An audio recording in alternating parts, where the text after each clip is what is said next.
अल्लाह की रहमत को समेटे साथ लिए कुरान, आया है रमजान। उन्होंने कहा कि अब नहीं हम तुम्हें रख सकते, और फिर उन्होंने मुझे तकरीबन शादी के 12 साल बाद तलाक दी है। बाहर काम करने जाती हूँ, बच्चियाँ परेशान होती हैं। क्योंकि इमरान खान ने बोला था कि सबको घर मिलेंगे गरीबों को, तो घर कहाँ से मिल रहे हैं हम। मजूर है, दिल में सुराख है दोनों बेटियों के। जब तो मैं बहुत छोटी सी थी, काफ़ी छोटी थी, बस बैठने लगी थी, मम्मा बताती हैं जब से हमारे बाबा हमें घर में, तो मुझे इतना नहीं पता। और अब ना कभी मिलते हैं ना कभी खर्चा पानी, कुछ नहीं। मुझे बहुत मुश्किल है इन बच्चियों के साथ में। अस्सलाम वालेकुम नाजरीन, आप देख रहे हैं INN और मैं हूं आपका मेज़बान उस्मान। नाजरीन, आपने ज़िंदा दरगोर करने का लड़कियों को तो सुना था, बच्चियों को सुना था, ज़िंदा दरगोर कर दिया जाता था।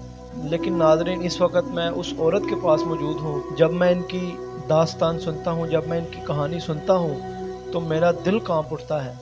जी नाजरीन, मैं इस टाइम निदा के पास मौजूद हूँ, जिनकी 3 बेटियाँ हैं। 2 बेटियों की जो है वो बिनाई नहीं है, और तीनों बेटियों के जो है वो दिल में सुराख है। तीनों बेटियां मजूर होने की वजह से इनका जो शौहर है, जो बहुत ही बेदर्द इंसान, जिसके दिल में ज़रा जितना भी अपनी बेटियों के लिए रहम नहीं आया, बल्कि अपनी बीवी के लिए रहम नहीं आया, वो इनको बेदर्दी के साथ छोड़कर जो है वो इनसे इनसे जो है वो इनको छोड़ कर चला गया।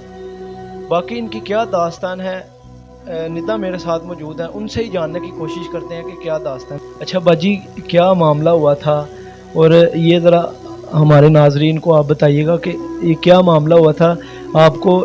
इन बच्चियों की वजह से जो सहारा थी, वो मजूरी की वजह से वो आपको शख्स जो है वो छोड़ के चला गया, क्या माजरा था, बताइएगा। जी हाँ जी, बस अरेंज मैरिज थी मेरी, सन 2003 में हुई है। तो बस इसी तरह लड़ाई झगड़े चलते रहे, और मेरी सास ने बोला कि मुझे ये पसंद नहीं है। और फिर जब मेरी बच्चियां इस तरह माजूर हुई और दिल में सुराख था, तो उन्होंने कहा कि अब नहीं हम तुम्हें रख सकते, और फिर उन्होंने मुझे तकरीबन शादी के 12 साल बाद तलाक दी है और घर से बाहर निकाल दिया इसी तरह। और अब ना कभी मिलते हैं ना कभी खर्चा पानी, कुछ नहीं। मुझे बहुत मुश्किल है इन बच्चियों के साथ में। बाजी, कैसे सिलसिला चल रहा है? मेरे जो अल्फाज हैं वो ज़ुबान अदा नहीं कर पा रही। कैसे सिलसिला चल रहा है आपके, यानी कि इस घर का, और यानी कि कैसे मैनेज करती हैं इन बच्चियों को साथ लेके, कैसे मैनेज करती हैं? जी, काम वगैरह कर रही हूँ बाहर जाके, लेकिन अब मेरे पाँव में जो तकलीफ़ है वो ज़्यादा है। सीधा पाँव मेरा टूटा हुआ है, और बाकी जब थोड़ी बहुत लोग हेल्प कर देते हैं या जिस तरह भी है, तो बहुत मुश्किल से इस घर का किराया और थोड़ा बहुत हो के चल रहा है। बहुत मुश्किल है, बहुत ज़्यादा मुश्किल है मुझे। बाहर काम करने जाती हूँ, बच्चियाँ परेशान होती हैं। कई बार बच्चियाँ ऐसे रोने लग जाती हैं कि मैं आती हूँ तो पता चलता है कि ये रो रही थी। तो मेरा बाहर जाना बहुत मुश्किल है। जी नाजरीन, आपने इनकी गुफ्तगू सुनी।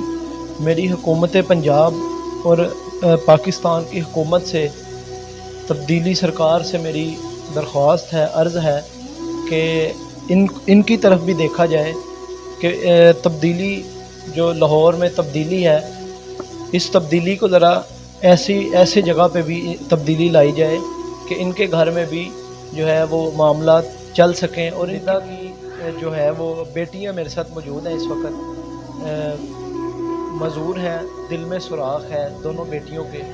तो इस बच्ची से जानने की कोशिश करेंगे कि दिल में क्या ख्वाब लिए, ज़िंदगी कैसे गुजार रही है ये बच्ची, और क्या ख्वाब जो है वो ये पूरा करना चाहती है, और हुकूमत की तरफ ये क्या अपना मैसेज देना चाहती है। जी अस्सलाम वालेकुम। वालेकुम सलाम। बेटा, क्या हाल चाल है आपका? अल्लाह का शुक्र, मैं ठीक हूँ। क्या नाम है आपका? फाइका। अच्छा फ़ाइका, ये बताओ कि जब बाबा ने छोड़ा, उसके बाद आपने कैसे सरवाइव किया मामा के साथ? मामा का साथ दिया आपने कि नहीं दिया? जब तो मैं बहुत छोटी सी थी, काफ़ी छोटी थी, बस बैठने लगी थी, मम्मा बताती हैं जब से हमारे बाबा हमें घर में, तो मुझे इतना नहीं पता। अच्छा, तो बाबा की अब याद आती है कि नहीं आती? आती है थोड़ी थोड़ी। स्कूल पढ़ती हैं आप? स्कूल नहीं। स्कूल नहीं पढ़ती आप? नहीं। अच्छा, स्कूल जाना चाहती हैं आप? पढ़ाई करना चाहती हैं? जी बहुत शौक है मुझे। क्या बनना चाहती हैं आप? डॉक्टर। डॉक्टर बनना चाहती हैं। जी नाज़रीन, आपने जाना कि दिल में डॉक्टर का अरमान सजाए ये बच्ची जो है वो अपने घर में बैठी है, लेकिन वसाइल के ना होते हुए जो है वो तालीम हासिल नहीं कर सकती ये बच्ची। अच्छा बेटा, आपका कोई गवर्नमेंट ऑफ पाकिस्तान को कोई आपने मैसेज देना हो तो आप दे सकती हैं। जी बस मैं यही कहना चाहती हूँ कि मैं पढ़ना चाहती हूँ, अपनी इस बहन का इलाज कराना चाहती हूँ और बड़ी बहन का भी इलाज कराना चाहती हूँ। जिस तरह उनकी बेटी बनी हुई है अफसर, तो मैं भी अफसर बनना चाहती हूँ और अपनी बहनों का इलाज कराना चाहती हूँ, दोनों को। इसका कहने का ये मकसद है कि अगर हुक्काम बाला की जो बेटियां हैं, जो उनकी औलादें हैं, अगर वो अफसर बन सकती हैं, डॉक्टर बन सकती हैं, इंजीनियर बन सकती हैं, तो मैं निदा की बेटी क्यों नहीं डॉक्टर बन सकती या अपनी बहनों का इलाज क्यों नहीं करवा सकती। मैं ये भी कहना चाहती हूँ कि इमरान खान ने बोला था कि सबको घर मिलेंगे गरीबों को, तो घर कहाँ से मिल रहे हैं? हम सारे किराए पे बैठे हैं, मम्मा किराया भी इतनी मुश्किल से देती हैं। तब्दीली तो कोई पाकिस्तान में आई ही नहीं है, बल्कि और नुकसान हो रहा है पाकिस्तान का। जी नाज़रीन, आपने इस बच्ची की गुफ्तगू सुनी